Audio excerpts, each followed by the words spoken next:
அதுக்கு தமிழ்நாட்டில் வாய்ப்பு இல்லைன்னு உதயநிதி இப்போ கூட பேசியிருக்காரு. பேச வேண்டியதான். பாஜகவை தவிர உனக்கு வேற என்ன பேச்சு இருக்கிறது?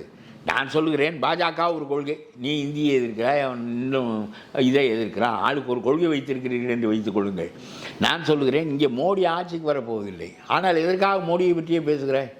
இங்கே மோடி பெரும்பான்மையாக இல்லை, அந்த கட்சி தொங்கிக் கொண்டு தான் இருக்கிறது, ஆட்சிக்கு வரப்போவதில்லை. ஆனாலும் கூட நீ இன்னொரு தமிழன் தானே வரப்போகிறான், இன்னொரு திராவிட இயக்கத்துக்காரன் தானே வரப்போகிறான். அதற்கு மறுப்பதற்கு எப்பொழுது பார்த்தாலும் மோடி மோடி மோடி மோடி என்று சொல்லி என்ன ஆக போகிறது என்று கேட்கிறேன். விடிந்தால் எழுந்தால் உனக்கு அதை தவிர வேறு ஒன்றும் சொல்ல தெரியாது. விஸ்வகர்மா திட்டத்திற்கு அவர் பணம் அனுப்பினால் ஒரு 12 ஜாதிகள் கைவினை தொழிலாளர்கள் ஒரு 5 லட்சம் ரூபாய் கொடுப்போம், அவர்கள் அதை முதலாக வைத்து வட்டிக்கு கூடுதல் வட்டிக்கு கடன் வாங்கி அழிகிறார்கள் என்று அவர் அனுப்பினால் உடனே ஜாதி தொழிலை செய்வதற்கு தூண்டுகிறார். பள்ளிக்கூடம் போக வேண்டாம், நீ பொற்கொள்ளனாக இரு, நீ கருமானாக இரு, நீ குயவனாக இரு, பானை சட்டி செய்கின்றவனாக இரு என்று அவனை தூண்டுகிறார் என்று சொல்லிவிட்டு பிறகு அந்த சமூகத்தினுடைய வாக்குகள் மொத்தமாக நம்மை விட்டு போய்விடுமோ என்று அஞ்சி அதே திட்டத்தை கைவினைஞர்கள் திட்டம் என்று சொல்லி தமிழ்நாடு அரசு பணம் கொடுக்குறது. ஏயா அவன் தருகின்ற பணத்தை வேண்டாம் என்று சொல்லிவிட்டு நீனும் கொடு, அவனும் தரட்டும், அந்த திட்டத்தை வைத்துக்கொண்டு நான் இன்னொரு பங்கு தருகிறேன் என்று சொல்ல வேண்டியதானே?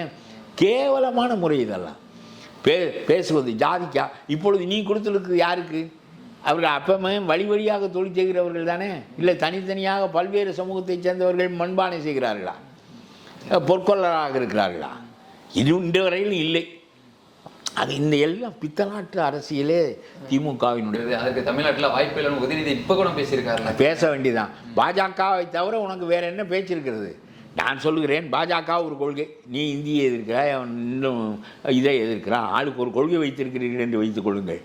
நான் சொல்லுகிறேன், இங்கே மோடி ஆட்சிக்கு வரப்போவதில்லை. ஆனால் எதற்காக மோடியை பற்றியே பேசுகிறேன்?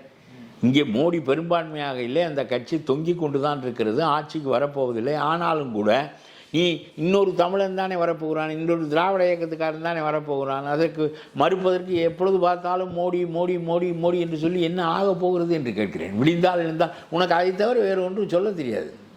விஸ்வகர்மா திட்டத்திற்கு அவர் பணம் அனுப்பினால் ஒரு 12 ஜாதிகள் கைவினை தொழிலாளர்கள் ஒரு 5 லட்சம் ரூபாய் கொடுப்போம், அவர்கள் அதை முதலாக வைத்து வட்டிக்கு கூடுதல் வட்டிக்கு கடன் வாங்கி அழிகிறார்கள் என்று அவர் அனுப்பினால் உடனே ஜாதி தொழிலை செய்வதற்கு தூண்டுகிறார். பள்ளிக்கூடம் போக வேண்டாம், நீ பொற்கொள்ளனாக இரு, நீ கருமானாக இரு, நீ குயவனாக இரு, பானை சட்டி செய்கின்றவனாக இரு என்று அவனை தூண்டுகிறார் என்று சொல்லிவிட்டு பிறகு அந்த சமூகத்தினுடைய வாக்குகள் மொத்தமாக நம்மை விட்டு போய்விடுமோ என்று அஞ்சி அதே திட்டத்தை கைவினைஞர்கள் திட்டம் என்று சொல்லி தமிழ்நாடு அரசு பணம் கொடுக்குறது.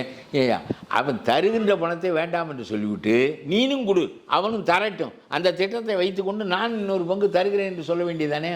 கேவலமான முறை இதெல்லாம். பேசுவது ஜாதிக்கா? இப்பொழுது நீ கொடுத்துருக்கு யாருக்கு? அவர்கள் அப்பமே வழி வழியாக தொழில் செய்கிறவர்கள் தானே?